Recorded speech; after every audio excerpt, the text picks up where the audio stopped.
Hello ribbon, আশা করি সবাই খুব ভালো আছো আর হঠাৎ কি শুনছো। সো আজকে বেশি কথা না বলে আমি ডাইরেক্ট ঘটনায় যাব, কারণ আজকের এই ঘটনাটি আমার খুব ভালো লেগেছে। ঘটনাটি আর কি খুবই একটা গায়ে কাটা দেওয়ার মতন একটি ঘটনা। আশা করি তোমাদের খুব ভালো লাগবে ঘটনাটি। সো ফার্স্ট অফ অল বলে রাখি, আজকের এই ঘটনাটি পাঠানো সায়ন অধিকারী, মেদিনীপুর থেকে সায়ন পাঠিয়েছে। এবং সায়নের বন্ধুর দাদার দাদা পার্ট টাইমে ক্যাব চালাতো, ঠিক আছে। সো সায়নের থ্রু দিয়ে এই ঘটনাটি পাঠানো। সো সায়ন যেভাবে আমাকে লিখে পাঠিয়েছে আমি ঠিক সেইভাবে তোমাদের মধ্যে তুলে ধরছি। নমস্কার দাদা, আমার নাম সায়ন। তো আজকের এই ঘটনাটি আমি লিখছি তোমাদেরকে। সো আমার বন্ধুর দাদার দাদা সম্পর্কে আমারও দাদাই হয়। সো আমার বন্ধুর দাদার নাম ছিল ইমরান হোসেন।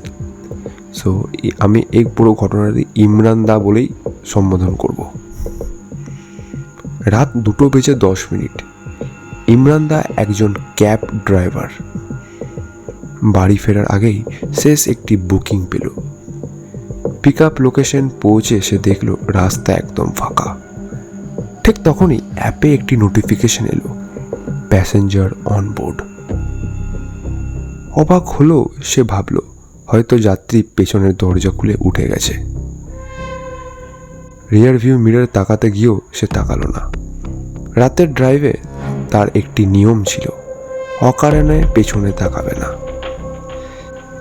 জিপিএস নিচের থেকে রুট দেখতে লাগলো। পুরনো রাস্তা, কোনো কথা নেই, কোনো ফোন নেই, কোনো নড়াচড়াও নেই। প্রায় 20 মিনিট পর অ্যাপে দেখালো ডেস্টিনেশন রিচড। গাড়ি থামতেই নোটিফিকেশন এলো, পেমেন্ট রিসিভড। পিছনের দরজা খোলার কোনো শব্দই হলো না। ইমরান গাড়ি ঘুরিয়ে বাড়ি চলে গেল। পরদিন সকালে অ্যাপ থেকে ফোন এলো। একজন কর্মকর্তা জিজ্ঞেস করলেন, স্যার, গত রাতে শেষ ট্রিপ সম্পর্কে কয়েকটা প্রশ্ন ছিল। ইমরানদা বলল, জি বলুন। ওপাশ থেকে উত্তর এলো, আপনি লোকেশন থেকে যাত্রী না নিয়ে ট্রিপ শুরু করেছিলেন কেন? ইমরান অবাক, যাত্রী তো উঠেছিল স্যার।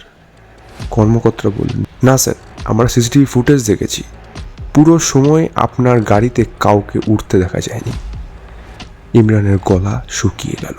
সে তাড়াতাড়ি নিজের ড্যাশ ক্যাম ফুটেজ চালালো। ভিডিও শুরুতেই পেছনের সিট খালি। 5 সেকেন্ড পরে কেউ দরজা না খুলেও একজন মানুষ পেছনের সিটে বসে আছে। সে পুরো রাস্তা এক দৃষ্টিতে ক্যামেরার দিকে তাকিয়েছিল। গন্তব্য পৌঁছানোর পর লোকটা ধীরে ধীরে সামনের ঝুঁকে ড্রাইভারের সিটের একেবারে কাছে এসে ফিসফিস করে বললে, ধন্যবাদ এতদিন পর বাড়ি পৌঁছে দেওয়ার জন্য। এরপর সে মিলিয়ে গেল। ইমরানদা ভয়ে ভিডিওটি বন্ধ করে দিল। কিন্তু ভিডিও বন্ধ হওয়ার আগে শেষ 1 সেকেন্ডে সে আরেকটা জিনিস দেখেছিল। ক্যামেরার প্রতিফলনে লোকটা অদৃশ্য হয়নি, সে এখনও পেছনের সিটে বসেছিল আর ক্যামেরা বন্ধ হওয়ার মুহূর্ত পর্যন্ত হাসছিল। সেই ছিল ঘটনাটি দাদা, ছোট্ট একটি ঘটনা পাঠানো। এবং এই ঘটনাটি আমাদের ইমরানদার গলা থেকে শোনা। এবং এরপর থেকে ইমরানদা ক্যাব চালানো বন্ধ করে দিয়েছিল। মানে ক্যাব চালাতো, রাতে কোনো ক্যাব চালাতো না, মানে আপ টু 7টা অবধি ক্যাব চালাতো, রাতে কোনো ট্রিপ নিত না। সো দাদা, আশা করি এই ঘটনাটি তোমার ভালো লেগেছে এবং হরর টকিজের প্রতিটা শ্রোতার ভালো লেগেছে। ভালো লাগলে আমাদের হরর টকিজে শুনিও। ধন্যবাদ দাদা, অসংখ্য অসংখ্য অসংখ্য ধন্যবাদ সায়নকে হরর টকিজের পক্ষ থেকে। সত্যি একটা দুর্দান্ত ধরনের একটি ঘটনা, খুব ভালো লেগেছে ঘটনাটি আমার। এবং আশা করি হরর টকিজের প্রত্যেকটা শ্রোতার খুব ভালো লেগেছে। ভালো লাগলে please like, share and subscribe আশা করি করে ফেলেছেন। আর আপনাদেরকে বলছি প্রত্যেকটা শ্রোতাকে যে হরর টকিজের ঘটনা পাঠান।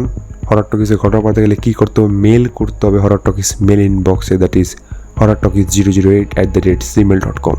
এখানে আপনাদের জীবনের সাথে যদি কোনো ঘটনা ঘটে গিয়ে থাকে সেটা নির্দ্বিধায় পাঠিয়ে দিতে পারেন, অথবা যদি কোনো ঘটনা শুনে গিয়ে থাকেন সেটাও আমাদেরকে পাঠিয়ে দিতে পারেন। বাট কাইন্ডলি একটা চেক করে নেবেন যে ঘটনাটি আপনি পাঠাচ্ছেন সেটা আগে কোনো সোশ্যাল মিডিয়া প্ল্যাটফর্মে যেন শেয়ার না হয়ে গিয়ে থাকে, তাতে আমাদেরই সুবিধা।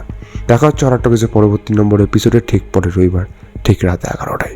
শুনতে ভুলবেন না হরর টকিজ।